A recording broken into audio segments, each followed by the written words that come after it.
Assalamualaikum warahmatullahi wabarakatuh. Apa kabar teman-teman solih solihah? Insya Allah teman-teman berada dalam keadaan sehat walafiat dan tentunya tetap berada di rumah.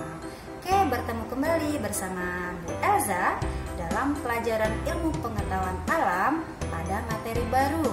Nah, materinya itu adalah tentang siklus air. Sebelum kita masuk ke materinya, Bu Elza akan mengajak teman-teman untuk membuat kesepakatan terlebih dahulu. Nah, kesepakatan yang pertama, teman-teman harus fokus dan tertib.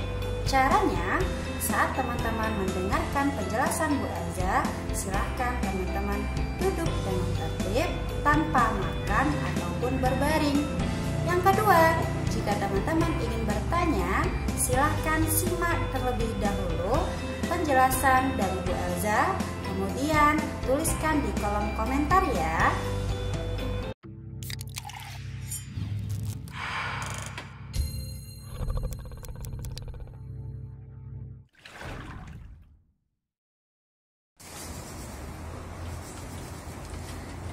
Teman-teman, ternyata saat ini kondisinya sedang hujan. Yuk kita sama-sama baca doa turunnya hujan. Bismillahirrahmanirrahim. Allahumma sayyiban nafi'an. Ya Allah, turunkanlah hujan yang bermanfaat. Amin. Oke, teman-teman, tahu tidak proses terjadinya hujan? Yuk kita cari tahu. Barakallahu fiik untuk teman-teman semua. Alhamdulillah jawaban teman-teman semuanya adalah benar. Hujan merupakan salah satu bagian dari perjalanan pada siklus air. Disebut siklus air karena pada prosesnya yang terus berulang. Lengkapnya, siklus air adalah perputaran air yang terjadi secara terus-menerus dari permukaan bumi menuju ke atmosfer lalu kembali lagi ke permukaan bumi. Hah? Atmosfer? Apakah teman-teman tahu atmosfer itu apa? Sederhananya, atmosfer adalah lapisan gas atau udara. Oke teman-teman, Bu Elza akan mengajak teman-teman untuk melihat tayangan video berikut ini. Tetap fokus dan tertib ya. Check it out.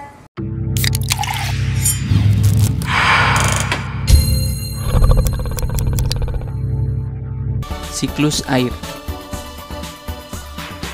Energi panas matahari memanasi permukaan bumi dan terjadilah penguapan.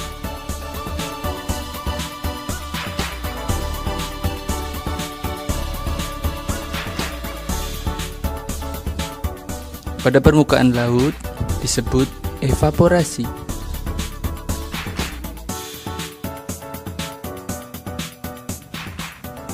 Dan pada tumbuhan atau makhluk hidup disebut transpirasi. Uap air yang berada di udara mengalami kondensasi atau pengembunan menjadi titik-titik air dan berubah menjadi awan. Lama-kelamaan, awan tidak lagi mampu menampung titik-titik air yang semakin banyak dan akhirnya air turun kembali ke permukaan bumi yang biasa kita sebut dengan hujan. Proses ini dinamakan presipitasi.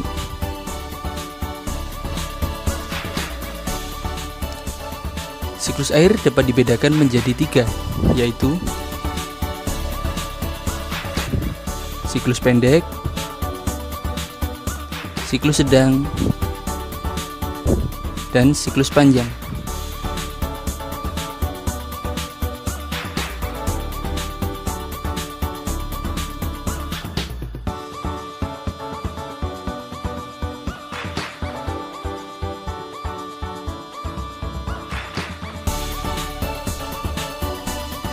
Siklus pendek yaitu di mana air laut menguap dan mengalami kondensasi menjadi awan dan menjadi hujan di atas permukaan laut.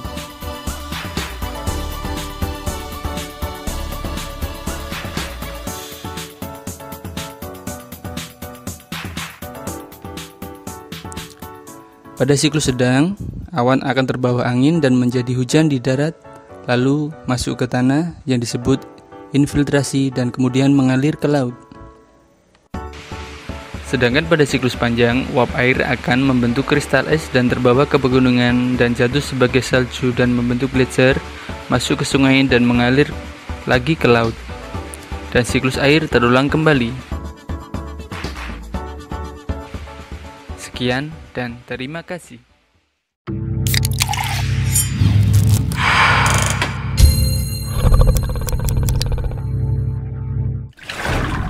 Nah, gimana teman-teman? Ternyata siklus air itu banyak istilahnya ya. Yang pertama adalah evaporasi atau penguapan. Yang kedua adalah kondensasi atau pengembunan. Yang ketiga adalah transpirasi atau uap air yang berasal dari tumbuhan. Yang keempat adalah presipitasi atau titik-titik air yang turun ke permukaan bumi.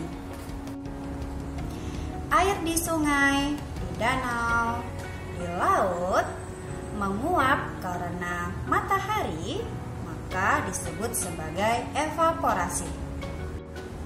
Tumbuhan yang mengeluarkan uap air ke udara, maka disebut sebagai transpirasi. Uap air dari permukaan bumi kemudian berkumpul di udara dan membentuk awan, maka disebut sebagai kondensasi.